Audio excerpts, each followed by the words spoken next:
Why are we here?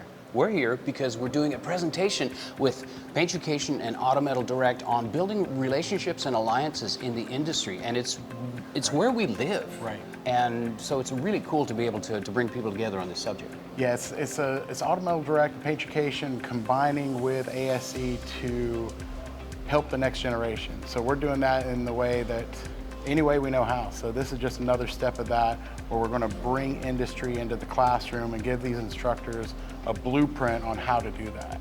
And to break into that a little bit more, a lot of times a CTE school doesn't realize how to properly reach out to an aftermarket manufacturer, a material supplier, a paint company. A lot of these people are really struggling for funding for buying materials. So sometimes they don't realize that you can form alliances and have partnerships and show visibility. And those partnerships are powerful on both sides. So we want to bring some of the points together about that. Yeah, I mean, how many times you go on Instagram or any social media platform and you see a hot rod shop or a restoration shop that says, now hiring, every day. Every day. Every day. And this is us trying to help that on the back end. Yeah, for sure. Yeah, so we've got a lot of great stuff coming up for you. We're going to do our little talk. We hope you don't bore you too many details, but take a look. Yeah, check it out.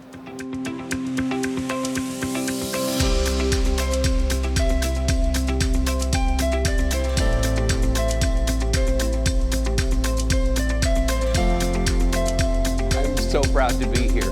But first, before we get started, I want you guys to please give yourselves thank you for doing what you're doing. Give yourselves a round of applause for the calling of being CTE instructors. Thank you guys so much. The technician shortage is a crisis, and it's not going to get any better. So what we're doing here, I'm proud to say we, as in all of us in this room, it's important work, and it's important for our industry, and that's kind of what we're here to, or part of what we're here to talk about, right? Yeah, exactly. We have a worksheet, a workbooklet for you guys that will kind of give you a blueprint idea if you're not familiar with working with companies like AMD, how to approach them, how to build a program that involves industry, whether it's a monetary challenge with funding or whatever it may be. This should help you get to a point where you're bringing in industry, because there's no shortage of people in the industry that want to help, because you're on ground zero. You're the ones that are bringing the next generation to everyone else. Yeah, absolutely. And one of the deltas between needs and wants to supply it's communication between aftermarket companies. And so we want to share a little bit about how to possibly start relationships with aftermarket manufacturers. How many of you actually have a project vehicle in your classroom? Yeah, so we partner with several schools across the country, bringing in different manufacturers that want to work with the students. One example we'll go over is a tech school in northern New York, upstate New York, Wayne Technical College. They've worked with Pipes Exhaust to work on a project they've got there in the classroom, and Kevin's worked with several of these companies.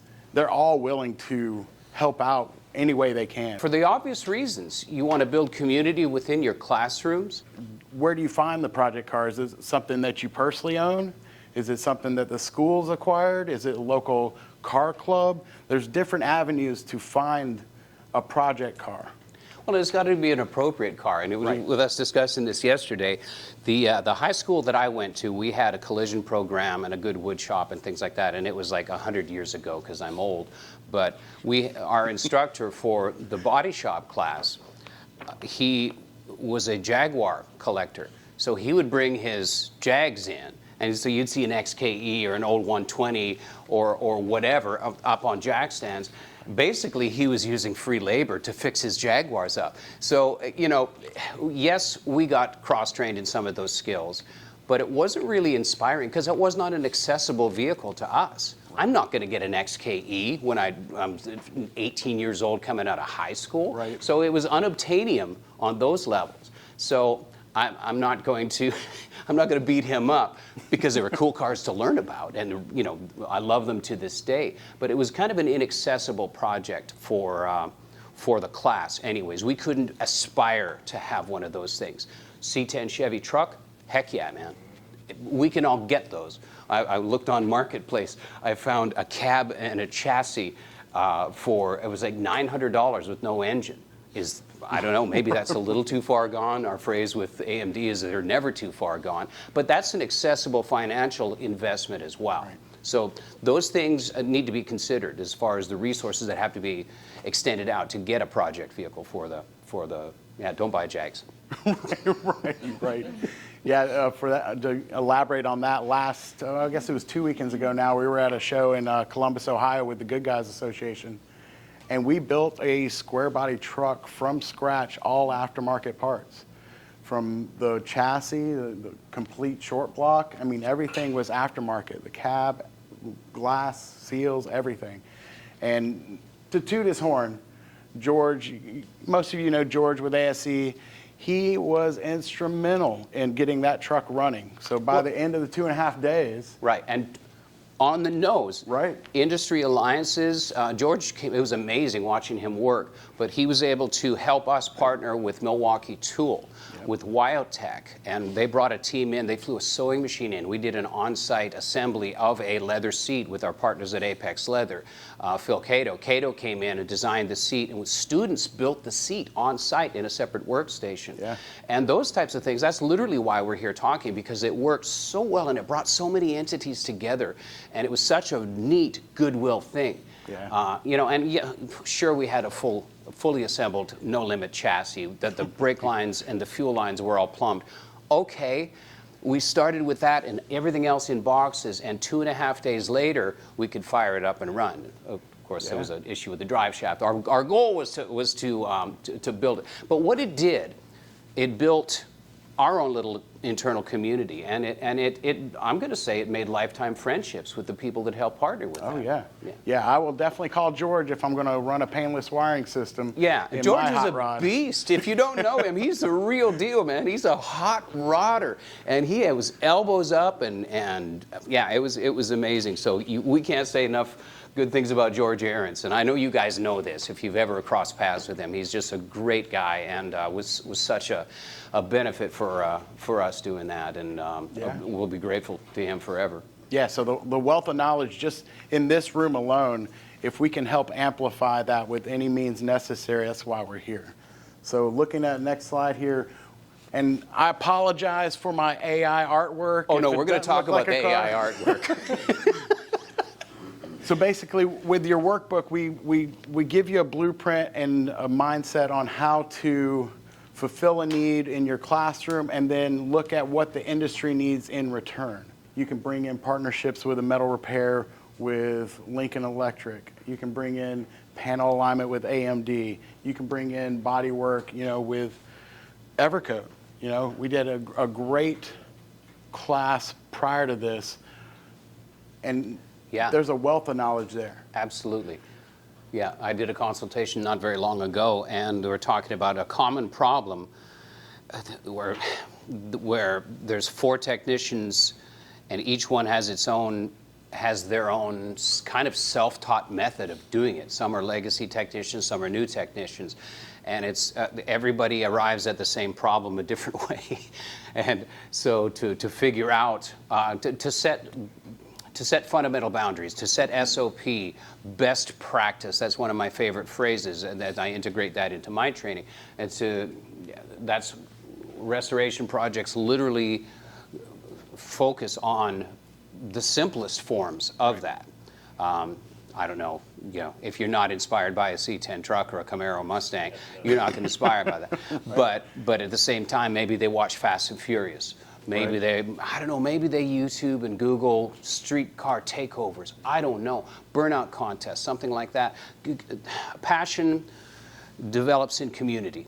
So if we can figure out community and tap into that and do it, bring it over legally, so we're not closing down roads. But maybe we create, like you said, car shows. That's a wonderful idea. Yeah, yeah. Yeah, we had a small shop out of Mississippi, you know, nationally recognized builder. He brought in his 3 guys with us in the Columbus Goodguys show. Staffers, right? Yeah, and these guys, you know, they came from different backgrounds and really didn't know a whole lot. They got worked into One was a street racer. One was going to a local high school and doing shop class, and the other guy, I don't know where he was from. But they were top notch. They came in, they learned the experiences from his shop, and were able to run circles around pretty much everyone else at the site. Yeah. And they were early 20s. Mm-hmm. Yeah, for sure. And these I'm going to call them kids because I'm not in my early 20s, but these kids Right. figured out that threshold, and you guys know this, that fear of making decisions, that threshold that you have to break through to be, I'm not going to say unafraid of failure, but to at least go forward and see what happens if. Right. But these guys had it in spades. So I want to talk to Chris Stafford and find out what he does to bridge them through that threshold of being bold and deliberate in decision making, because it was a case study and it was amazing to see. Yeah, well, I mean, Jason's given you our information. You've got a QR code at the end of your workbook. Right. We're available after this for outreach for any kind of advice that we could possibly give. We don't pretend to have the answers. You guys have challenges that we can't possibly comprehend, but we are going to make ourselves available to you guys. And things like that. Part of the reason we're here is to learn from you guys. I've been speaking at the ASE conferences now for 4 years, and I take something home every single time from you guys that are boots on the ground. So that's our mission here as well, is to learn from y'all. So, question, how many facilities have the opportunity to have an ongoing project that Right.